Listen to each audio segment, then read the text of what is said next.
La technique des postérieurs, on va la qualifier de plate ou ronde,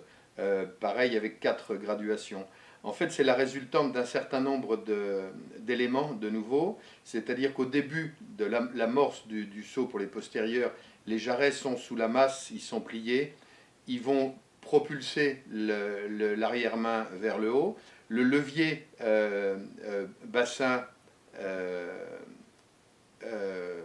fémur, tibia va se déplier pour assurer la propulsion verticale.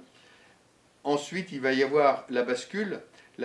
qui est à la fois une résultante du geste des antérieurs, c'est-à-dire l'encolure qui va se tirer vers l'avant pour assurer le début de la bascule, et puis le mouvement du dos, et pour finir le mouvement des jarrets et des boulets postérieurs qui vont déterminer la forme de la parabole décrite par l'arrière-main. Alors elle va être plate si on a une bonne poussée verticale qui n'est pas suivie d'une bascule très forte de l'arrière-main, jusqu'à ronde si on a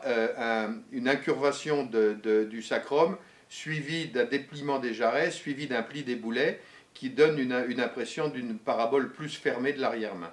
Donc là aussi c'est une appréciation visuelle qui va s'illustrer en image, qui va d'une technique plate avec bonne propulsion verticale, mais pas une parabole qui finit très arrondie, jusqu'à une parabole très arrondie, c'est-à-dire une technique ronde, quand l'ensemble du rein, du sacrum, du jarret et du boulet concourt à arrondir la fin de la trajectoire du cheval.